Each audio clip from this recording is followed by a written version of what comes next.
Like, It reminds me of the guy at the Las Vegas Grand Prix when what did he call Charles? Oh, yeah. And then he's like, Sergio Perez! And then he's just staring at Hello everyone, and welcome back to Across the Line. Today we're doing our first official episode of the podcast. Yay! We're here. We're finally doing it. About fucking time. This time we're doing PreSeason Testing now that all 3 days are over. And then also we're going to do a bit of pre-Bahrain, what we think of Bahrain, blah, blah, blah. Since that we're recording this on Monday. So it's actually officially race week for the first time in 2024. It's race week! I know, it's finally fucking race week. But yeah, we will get right into it with what we saw for pre-season testing, what we think, and yeah, Beth, how did you enjoy it? I was going to say, how much of it did you watch? Because it was on a lot for the 3 days. I genuinely watched most of it. I think I had to leave to go to work halfway through one of them or something. But I watched as much of it as I could, and oh my god, seeing the cars on the track again, just made me so happy. Like, it's back, I'm home, finally.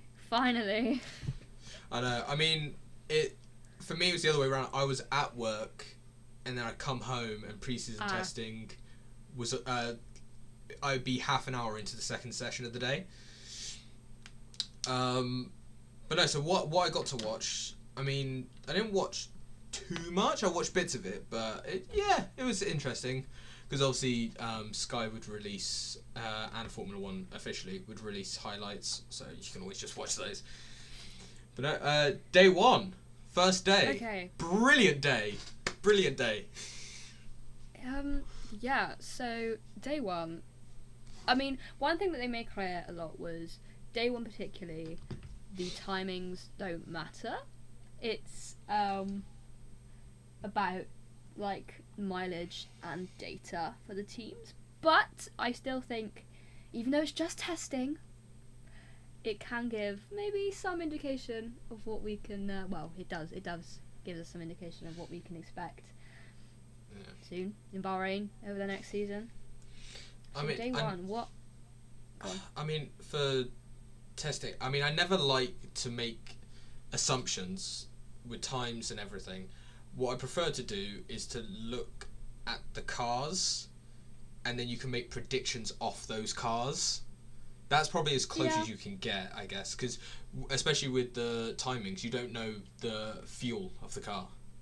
Also, like, conditions. Obviously, they do testing all day, so the conditions change to what they're actually going to be like during the golden race. hour. Oh, beautiful. Oh, seeing those sunset laps, it brought me right back, man. I thought it was like... Oh. But yes, Max Verstappen instantly goes fastest with a 1:31.344, right? He does. And then... Bearing in mind, quali was... a pole for quali last year was the 29. So... Yes.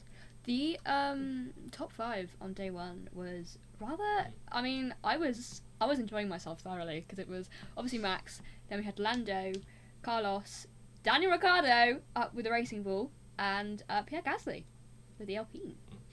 Are you a Racing Bull fan now? Are you in the Red Bull family? No, I'm just a Daniel Ricciardo fan, so... Well, then, and he races for Racing Bull, so you are... He does. I'm not calling myself a Racing Bulls fan, I'm a Daniel Ricciardo fan. You're part of the family now. No, do not associate me with Red Bull. But yeah, it was a good day, especially when Red Bull hid things from the car reveal that was on show, on display for Bahrain. Fucking love it. I love it when teams are that little bit mischievous and cheeky when they hide stuff in the car reveal and they just boom, all on show. Everyone is like, what the hell is this? And it was also nice to see the liveries out on track as well. Like, actually putting in some lens. I think my opinion's changed on some of the liveries as well. I'm not gonna lie. Do you like the steak now? No, it was the Aston Martin. I was like, actually, I actually really like the Aston Martin. It looks really nice. It looks really clean. I told you. I told you. But no, Not that I didn't like it before. But you just like it better. Nice. Yeah, it just looked nice. Yeah. But speaking of, going back to the Red Bulls, that aspect of the car that was hidden is, well, Nick, there isn't an official name yet, but we're going with Sky's definition of it, which is the bunny ears. Bunny ear cooling. Yeah, 2 cooling inlets on either side of the driver's head, which supposedly is to assist with the zero side pod concept, the concept that Mercedes failed to do, and whether Adrian Newey has cooked like Gordon Ramsay. I hope so. They also implemented more cooling systems because of Qatar last year, and what a absolute shambles that was, and how unwell and hot some of the drivers got. So it was also in there for that reason. Yes, well, they've got 2 smaller cooling inlets on the nose of the car. Yes, I was going to say. And then two bigger inlets actually behind their head, which is for the engine. So whether or not that's actually pretty good or not, who knows? I'm not sure. Did you watch when Max Verstappen set that fastest lap? I was watching it all day, so I imagine so. It sort of blurred into one. I'm not gonna lie. Yeah, because it cuts to JP, his race engineer, all of a sudden looking surprised, shocked, laughing, turning to Adrian Newey, and then whispering some words. So I don't think they expected that lap time to come out. Just seeing the Red Bull back on the track, it makes me a bit nervous because I'm like, I forget that it's actually a rocket ship. Yeah. And then you see it driving and you're like, oh, no, hang on a minute. Like, we're in trouble here.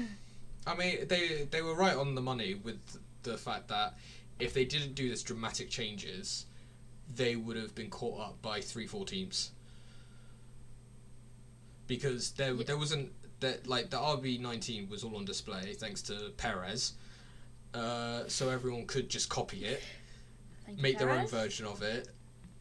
So they needed to do this dramatic change to try and keep up or keep ahead, keep the advantage they got until 2026, where everything's really thrown out the window with order of constructors.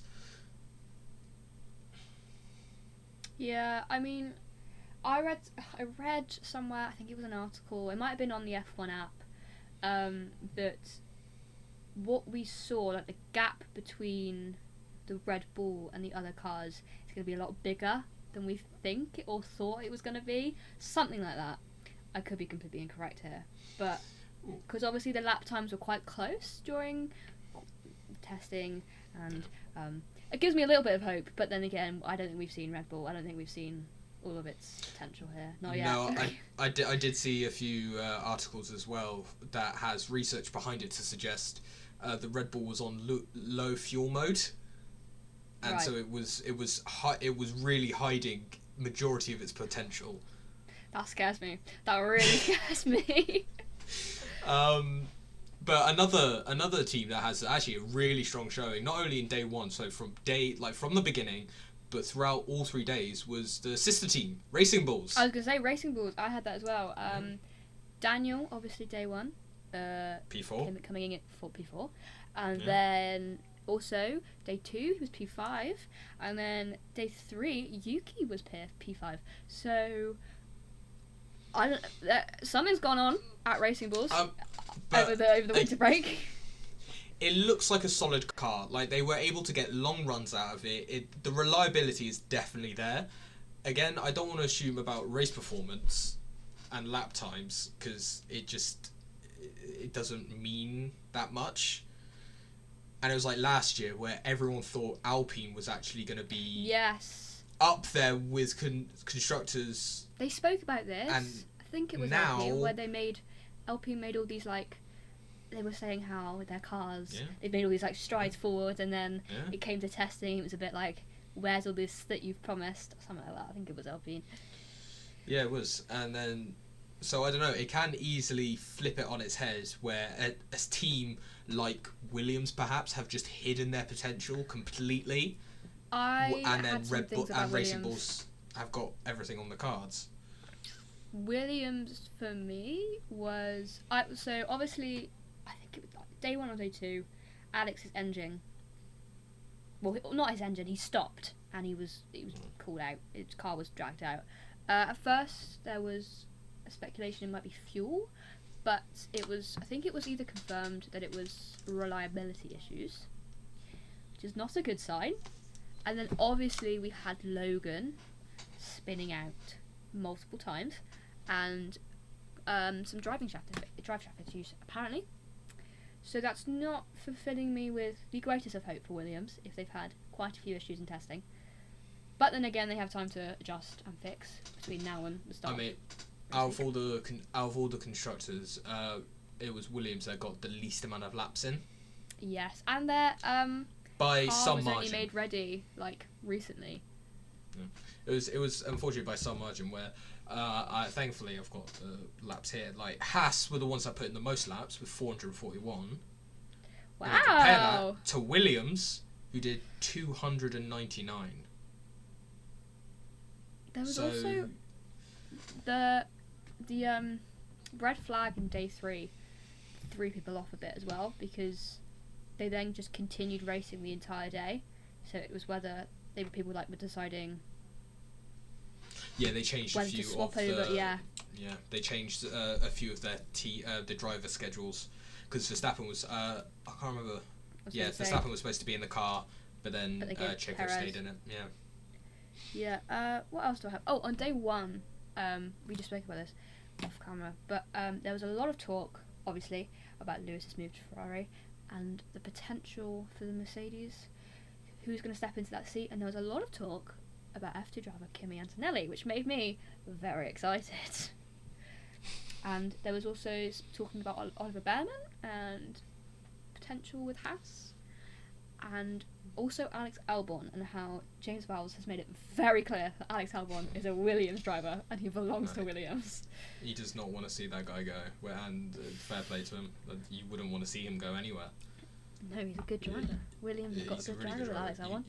But, I mean, there's enough contenders for the Red Bull seat as it is. Oh my god, everyone's rumoured to be driving for Red Bull. Everyone's after the Red Bull seat. So, going back to your reliability point, it wasn't just Williams that had the reliability issues. No, McLaren had a few issues here and there. Yep. Norris with his small fuel system. Yeah, that was it. I think Perez day 2, he had, Perez day 2 had quite a few issues. He had a brake fire and then also power issues afterwards. Yes, because Perez's was it? I literally just read about this. After Perez's issues, that's why Max was like, "You stay in the car. We'll keep you on track." Yeah, he was slightly disadvantaged. Then they just said, "Right, let's make up for that reliability and stay in the car." But yeah, day 2 was the day where it really exposed some teams for their reliability issues. And it really separated the grid with who's in a strong position to go for long runs and who might struggle a bit more. We had the red flag day 2. Was it day 2? Yes. Yeah. Yes? Yeah. Ferrari driving over a drain cover. We've seen this before. And Lewis's car was also hit as well. And that red flagged. And then the covers came in front of the Ferrari garage. So they were looking at the underfloor of the car, but you told me they released a statement saying everything's fine. Yeah, we're good. They said 5 minutes after repairing his car, it didn't sabotage us in any way. It didn't do anything. We're still on track. So that was more of exposing the track, I think, more than exposing Ferrari. Yeah, because there was another track inspection after Perez went over it on day 3, which is why. Yes. It was then the morning session was cut, and then they just continued for the rest of the day, which was many hours of testing with no break. It was. Yeah, and then day 3. Day 3 was kind of a mix, to be honest, because on that day, just for day 3, there was another cooling inlet that appeared on the RB20, and it is unclear whether that is for the engine or for the driver. but there is another cooling system. You know that sort of little carbon fibre cone right on the tip of the front wing, or not front wing, nose, the front nose. Yes. It's there. They've put the little inlet in that carbon fibre. Right. I mean, there must be a reason why. I mean, Red Bull have got all these cooling systems, whether it's for the engine, whether it's for the driver. Probably a bit of both, to be honest. Yeah, he's probably found a way to let the air go through into the driver, circle all the way back into the engine. He's made the air sentient, actually, so that's what he's done. It wouldn't surprise me. One other thing, technical thing, they were talking about how the stake car, kick salver, whatever we want to call it, is very similar to the RB19. So I don't know what that suggests about the car, whether it might be a better performing car than it was last year. It depends, because I mean, Red Bull said they needed to do the zero side pod concept. They needed this drastic change, because if they didn't, everyone would come up to their level or overtake them. And necessarily I think a bad thing. But you know, if Sauber have done this and it is pretty much a copy and paste, is that going to make much of a difference? Because everyone has already made so much progress against the RB19. Making a copy of the RB19 isn't as effective as you think it might be. No, but it might improve their performance, which is arguably, I guess, what you want. I mean, they obviously, as Alfa Romeo, they were P9 last year, so they can't. It'd be very difficult for them to go down. Well, interestingly, just very quickly touch on Drive to Survive. Obviously, season 6 has come out. There was a quote by Zach Brown, and he was saying, "If you're not moving forward in Formula 1, you are always moving backwards." Something like that. So it's a bit like. That's a Will Buxton phrase, that. It is. Speaking of Will Buxton, I'm sorry. Did you hear what was? Oh my God, no! The quote from him. It's like he's talking about Haas. I think it was. It's like coming to a sword fight. No, it's what? I have it quoted. They said, it's like he said. Think of the phrase "bring a knife to a gunfight," except they brought a spoon to a gunfight. Will Buxton, everybody, he just drops the most iconic lines, doesn't he, Will Buxton? I mean, Zhao. I mean, not that we are going to put everything on testing and the times, but Zhao was top 3, day 3 of testing. Yeah, I mean, I as I keep saying it, I do want to get excited, but I just know timings, you just can't rely on them. No, except I will be slightly biased here, and obviously Carlos top day 2, and I believe he got the fastest time overall in testing with a 1:29.9, and then Charles topped day 3, which I don't know about you, but it's giving me some hope. I mean, out of all the 10 teams, for me, the ones that look the strongest, I'm not including the actual lap times in any way, but the ones that look the strongest is Ferrari and Racing Bulls. Because they're the ones. They're the ones that have done the long runs. They've had. Ferrari obviously had issues, but that was no fault of their own. That was the track. They have a good stable car. Then so it's a good all-rounder car. So whether or not it's actually fast compared to the others, I get nervous whenever something good happens with Ferrari because it feels just too good to be true. I'm just waiting. I did read and see some good things about their main improvement, which is their tyre management, because obviously that was their biggest fault last year. I haven't got it noted down, but that reminded me. I read about, I think it was about the Red Bull car and how there was very little tyre degradation. Oh yeah, it was practically zero. Which is what? Yep. Oh, makes me nervous. Well, no, you just said it fills you with confidence seeing your drivers top of the board 2 or 3 days. You shouldn't be nervous. Ferrari, you should believe in your team. You should believe in your team. Phil's a Ferrari and all that, but we don't have the best track record. Let's be real, guys. Come on. Well, actually, technically, you do have the best track record. Ferrari's the most successful team. You know what I meant?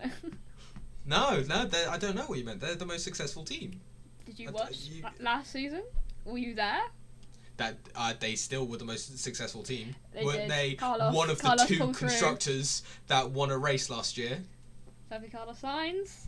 Exactly. So, But we have been unlucky. I mean, Charles in particular. Like, let's not kid ourselves. Well, considering you love Will Buxton so much, he also goes on saying there is no bad luck. I do not love Will Buxton. Let's not start that rumor. You just quoted him a bunch. Because his oh my goodness. Just Will Buxton. Have you seen the TikTok? I can't remember the username. So sorry, but the TikTok of the guy who's like sort of mocking Will Buxton and his quotes that are sometimes very like, well, no, duh, like. Right. Quali is short for qualifying. Clearly you haven't. I'm finding this and I'm sending it to you because it's really funny. Bloody hell. But no, I mean, I think we've pretty much covered all of it for pre-season testing. Well, obviously we haven't covered all of it, but we've covered some bits because testing is 3 days and we've included the main bits. Yeah, it's 7 hours of testing a day, 21 hours total track time. These are the main bits you've got. Because testing's not really made for viewership. It's just for the teams to figure out where they're at. But they just chucked a camera on it, chucked a few B-lister commentators into the box. The commentators kept switching. It was great. I was like... Yeah, they were switching every time. And then they got Alex Albon in on day 1, and or day 2, and he dropped it was day 2. The law that everybody did the George Russell pose. Yeah. I have never been more flabbergasted in my life. I was like, where is this videos? Where are they stored? I need to know. One thing that me and Ollie have decided to do this season is a little bit of a competition between us. We haven't decided what the forfeit is, whether there's going to be a forfeit or the winner just gets, I don't know, eternal glory. But we are doing F1 2024 bingo. Yeah. So I found this sheet on the wonderful Pinterest, and it was Softy Princesses, so thank you. But we're just gonna reveal some of our little squares on our bingo cards. I mean, yeah, well, we're not going to read through them all because there's so many of them, and we'll put them on the screen for you guys. But there's 24. You'll get the sort of theme we're going for here. Bess cheated and put double points on hers. I didn't say. I said I made it very clear that Ollie could do it too, and he just forgot. So that's not on me. That's on you. Yeah, but it's bingo. Double points and bingo in my head just don't compute. Well, we do what we like here, so that's on you, my friend. That is on you. Fine, then I can do triple points. No, double points. I set the pace. Got to follow it. Loki.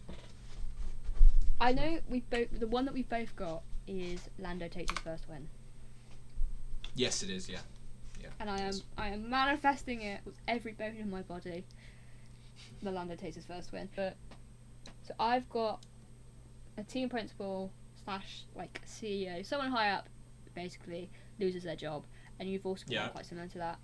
Yep, someone gets sacked. Some other ones that we've got sort of like more not mundane, that's the wrong word, easier ones. So I've got ones like double red flag, wet weather race. You've got a specific one about a wet weather race. What was it? Oh, I've got rain at Silverstone because you're going to Silverstone this year, so I'm really. I don't know why really you want to manifest that for me.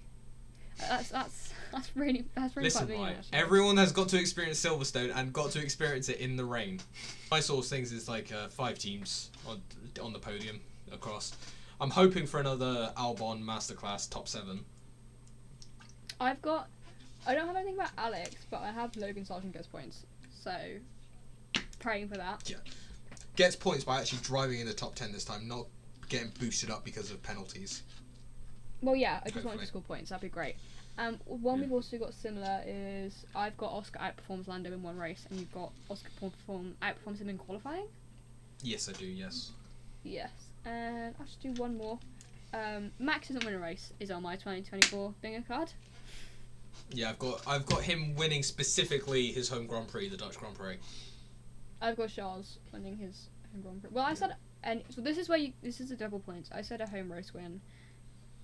Double points if Charles wins in Monaco, because that's what I want in life. I just want Charles to win at Monaco. So here you go. These are Beth and Ollie's completed bingo boards. Just want Charles to win, to be honest. These are the sort of themes we're going for. I mean, I have no idea who's actually going to win it. We don't know. We still don't even really know what we get if we do win. But it's just for a bit of fun. Eternal glory. You know, it's just... correct, fine. Eternal glory, if you want. Until the season after. It's just whoever Ben wins that, edits a photo of us as a jester, the other one as a monarch. And then we have to post that on our socials, and it stays there forever. Okay, and we have to write A statement. Thing that says, statement declaring the winner, the official winner. Yeah. Okay, fine then. It's decided. I'm gonna get one of those like medals, like you know those like primary school medals you get when you're like you get third place in the sack race in primary school. Yeah, alright. There you fine. go. You could I could probably find it in like Poundland or something. But yeah, so we hope you guys are actually going to enjoy sort of keeping with us during the sort of bingo game, because I'm actually looking forward to doing it. I'm so gonna win. I can just feel it. Just like you can feel Ferrari winning. Anyway. That was uncalled for. Right, pre-Bahrain. Let's just quickly talk about our predictions. Who do you think's going to be on the podium? Give me your podium. Go.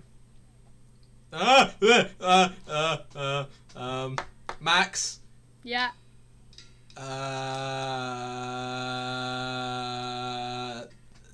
Glad we can both agree that Max is going to be on the podium. Yeah, we can both agree. Max, Leclerc, Perez. Okay, I was going to say Ferrari. I was going to say Leclerc as well. Yeah. I think it is safe to assume Perez. So I'm going to do Max, Perez, Charles. So switch around. But wow, you don't even trust your own driver. Damn. Well, to be fair, I don't. I'm putting Perez there. Yeah, sorry. That was a bit of hypocrisy from you there. I also think we're going to get some surprise points. Well, not surprise points. Points from Racing Bulls. Potentially both drivers top 10, but that might be being a little bit hopeful. Top 10's about to get really cramped, which is always what we want to see. I think Lando could be up there. Oscar. Williams, I'm not sure just yet. Okay, well that was our little conversation about pre-season testing. It was also us talking about Bahrain, and hopefully we'll be coming back and talking about post-Bahrain and seeing if our prediction was right, seeing if we get anything ticked off our F1 bingo board. Yep. I'm gonna guess I might get like a double red flag or something, because we'll wet weather race. Also, keep a sort of eye out on everything we post on all our socials, because we are also going to be doing a conversation on Drive to Survive, the new series. That's going to be a kind of separate little conversation, but we're still going to do it. If you're into Drive to Survive, if you want to hear our opinion, make sure you keep an eye out. That's it from me. Yeah, so thank you guys for listening. Check out all of our social medias. Alex, if you could be very nice and put them on screen. Thank you very much. Do it, Alex! You little bitch. We will see you when you see you. We will see you when we see you. Yep. See you later. Cheers, guys. Bye. Bye.